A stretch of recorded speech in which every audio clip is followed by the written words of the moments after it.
Welcome back to the QLZ Green Room, and we'll say local-ish Green Room for today because like a band out of Central Illinois. I know Brandon from DangerU.S, the front man, and I know I asked you. I was like, when we first played you guys with Golf Corps, I'm like, where do you want me to say you're from? You're like, dude, just say Central Illinois because you'll be saying like 4 different little towns and everything. Be confused. So, how you doing, man? Fantastic, Ryan. How are you? Good. Now I know you guys have a new song that's just out recently. We're gonna get it on New on Q this upcoming week. It's gonna be a heavy hitting week for locals here with New on Q. It's gonna be, I know you guys. Dysfunctional Family is on. We've got Artificial Light we're getting on this week. Nice. So everybody's got a lot of new stuff and things that are going on. Track called "Follow Me" from you guys, and you are a veteran. You've served. You told me almost 20 years now that you've been in. This is a song that's really focusing on a lot of some of the stuff that you've all dealt with. So, "Follow Me." Tell me about the track. Kind of what inspired you to kind of take this perspective and put it into a song. Yeah.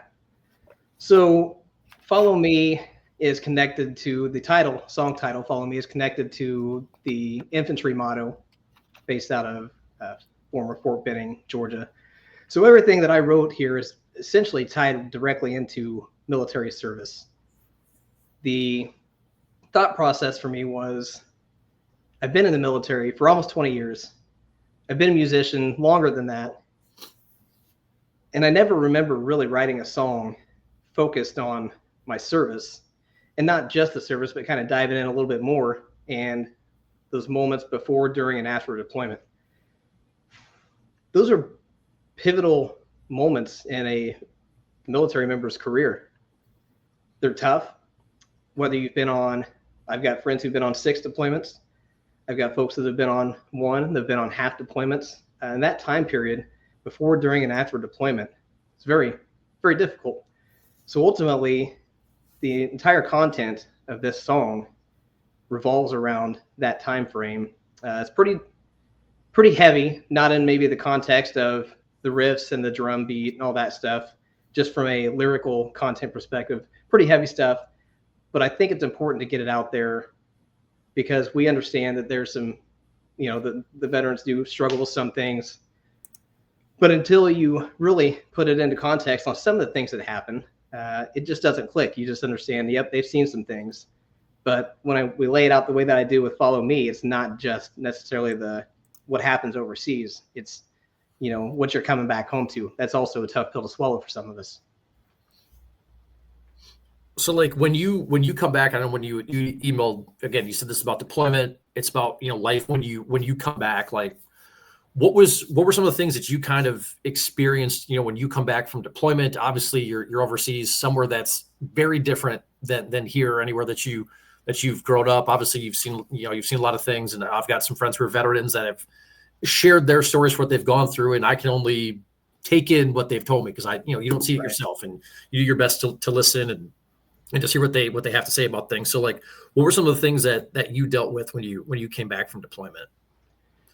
I think the first thing was just realizing that your life kind of got the pause button pushed on it for an entire year, but nobody else back home, but there was no pause button. Life continued to happen. Mm-hmm. So trying to reintegrate yourself and missing an entire year of your family's life. I've got kids, they were in high school, thought that would probably be an easier time to do something like a deployment. But those are very influential years, in the high school setting for a young man that needs his father there. So that was tough to kind of come back and be like, man, I missed an entire year. My kids' lives, obviously birthdays, graduations, and stuff like that. I'm also a business owner, and my wife is my business partner. So she shouldered the weight of our businesses that entire year, mostly by herself, right? Mm-hmm. And trying to get caught up, there's just a lot. So that was really the number one for me. Seeing what some of my fellow soldiers who deployed with me went, some of them came home and didn't have a house to come home to. Some of them, their relationships were no longer there. And there is a moment in the song where I mention your other half being pregnant for 6 months, but you were gone for 12. The math ain't mathin'. So there's a lot that really happens that we just don't think about, right? and I just wanted to bring that to the table. Loss of wages coming back, and your commission being cut in half, as a business owner, in another perspective. It's a lot of heavy stuff, and I just wanted to kind of bring it to light. And I wanted the folks that wear the uniform to know that while I don't understand your situation and I didn't live it, but I get it. And I hope that this song is that song that's almost like an anthem that says, hey, listen, yeah, we went through some stuff. It's great that it's being put out there, but I know that I can come back from it. What were some of the things that, I don't know if settled is the right word or not, but like when you came back, kind of what helped you, what are some things that maybe helped you kind of just get back into, a normal life, daily routines, anything that kind of helps you get set back in and kind of settled back in? Yeah, that's a great question. Obviously, you had to have that level of support back at home, whether it be your significant other, your wife, husband, whomever it may be, friends, family. You got to have that source of constant contact that's there for you. And, everybody struggles different when they come back home, but just that source of consistent contact and checking in, and then diving in and doing the things. Kind of silly that you don't think about this, but you don't make your own dinner when you're overseas, right? I mean, something that simple, you just don't do it. So staring at the stove and like, well, this isn't going to cook itself. And your wife looking at you and like, you need to relearn. Okay, got it. So just diving in and doing some of this stuff too, creating a routine. If you were a gym rat or somebody who needed a gym or an outlet like that, making sure you start that routine back up. If you're an intellectual, just making sure you're staying on top of those things and starting with the right foot forward, and not just sitting in your room for the 30 to 60 days that you get of kind of R&R, and resting, because that's not going to benefit you. You got to dive back in head first. Yeah.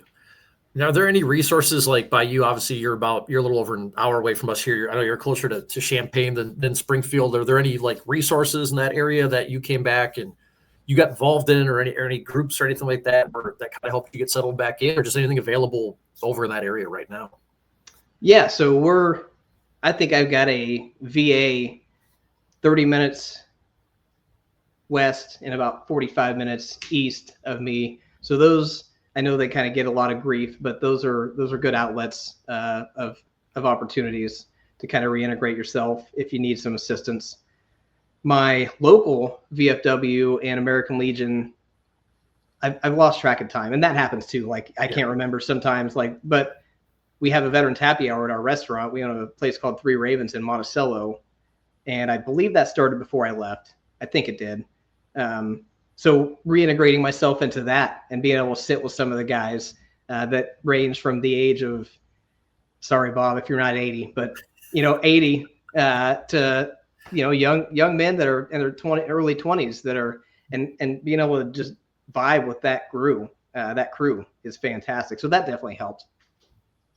Like, how important is it? You mentioned it's veterans of all different eras that are there and you're talking to, and different experiences, anything, from Vietnam to the storm, to, stuff that I'm 38, my entire time in high school, we were high school, college, more adulthood, we're at least for, 20 years for how long that goes. And there's a lot of veterans during that time, a lot of active duty members that time.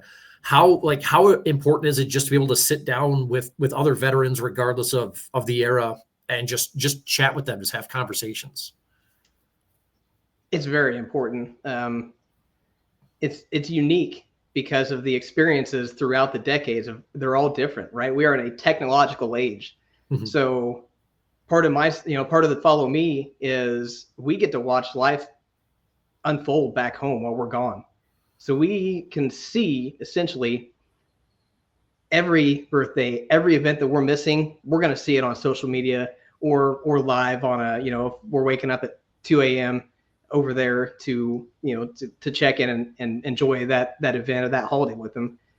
The fellas, that are older, they were just completely, blacked out, mm-hmm. right? So they left. They didn't know what they were coming home to, had no idea. So shared experiences, talking about that difference, it's instrumental. Again, kind of the reintegration piece. It's super important. Yeah, that's awesome. Do you want to do? I know obviously you've been a musician for a long time. Everything been doing musicianship for over 20 years. Do you think you're gonna? And obviously you want to write about a bunch of different things. Do you think you're gonna want to do more music? Talking about some of these experiences, just overall, is it something that you're like, maybe we'll tackle this a little bit more in future songs? I do, because I think there's a void there. There are tons of songs out there for the soldier, but rarely any that reach the mainstream level that are by a soldier. And I would love to be able to be that voice and say, hey, yeah, again, I'm probably not going to understand what you're going through, but I get it. And being, anytime I listen to a song that can hit you in the feels, I don't have to understand that artist, but I can feel what they're going through, so I can make that connection. And ultimately, that's what I'd love to do. So you have bands like, maybe Five Finger Death Punch. Eventually, we'll see this down the road and be like, you know what? Those guys have lived it. We are pro-military. We write songs about it all the time. Let's bring those guys out. So Five Finger Death Punch, if you ever happen to see this, there you go. Bring us out. What were the bands that got you through things on deployment, or really any time during your career? Were those bands you gravitated to?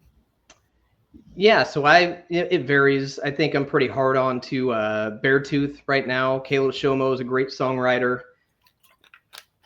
Bill Murray, crazy enough, Bilmuri, not the Bill Murray, the actor, but Bill Murray, great band. Been following them for a while.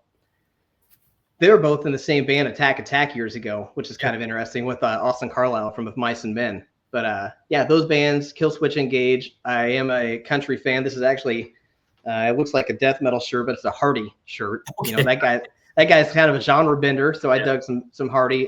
Tyler Childers, Ryan Bingham. I really span a lot of different styles and genres, and I think it helps me as a songwriter to be able to open up my mind and not just focus solely on this style of music. Be like, you know what? There's a cool melody that this guy did in this Americana or outlaw country song. Maybe I could incorporate that. So, yep, to try to answer your question, those were some of the bands that I really kind of leaned on and listened to overseas.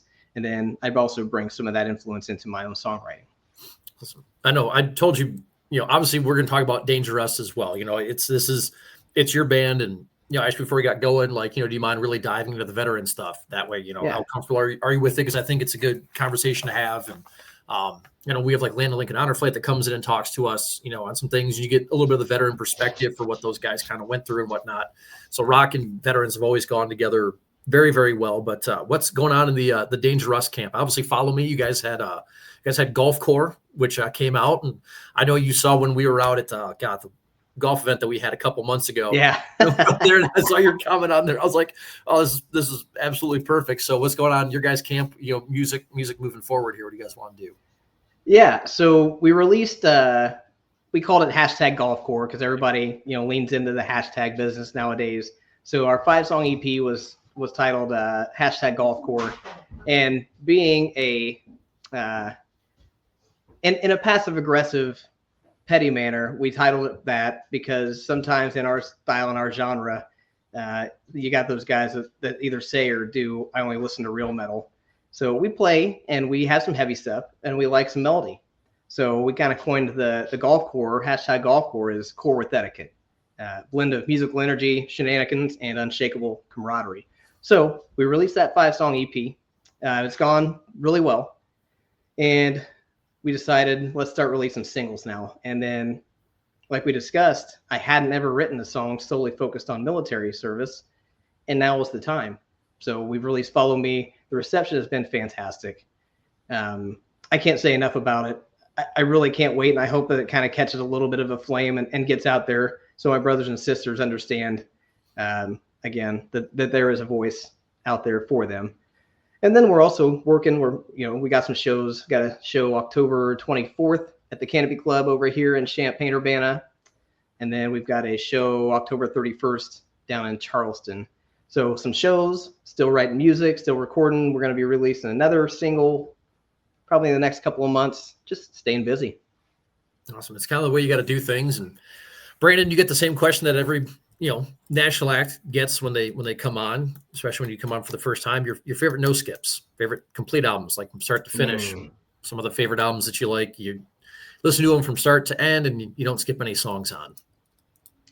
Yeah, I'm going to lean right back on Bill Murray, American Motorsports.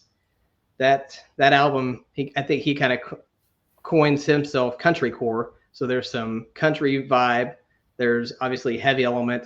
He's very melodic. They've got a saxophone player in the band, Gabby. It's fantastic. So I would say right now, and it changes day to day, but Bill Murray, American Motorsports.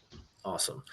Again, man, Follow Me is the track. We're going to get it on. Like I said, you guys, as Functional Family, Artificial Light, going to be hitting the local and central Illinois scene pretty hard here on New on Q this upcoming Saturday night, 8 until 10. 92.7 WQLZ.com. You can stream everything. And Brandon, before we go, how long have you served for? I know that's what I want to ask you. What branch were you in and how long you served for? Yeah, so I've been in the Army National Guard, Illinois, for almost 19 and a half years, but 13 of that was active service. I spent a lot of time on active duty over at Camp Lincoln, so right around your neck of the woods. And I've enjoyed my service. I'll never say a bad thing about it. I feel good about it. Yeah, that's it. Awesome. And where can everybody follow you guys? I know DangerU.S is spelled a little bit differently, so hit us up, socials, website, all that stuff as well. Thanks. So facebook.com/wearedangerous without the O, DangerU.S. Our website, wearedangerous.com. Those are probably our two. Yeah. Awesome. Okay, man, we'll get you guys on New on Q this Saturday night. And Brandon, thanks for your time, man. Appreciate it. Thanks so much, Ryan. Thanks for QLZ for always being supportive.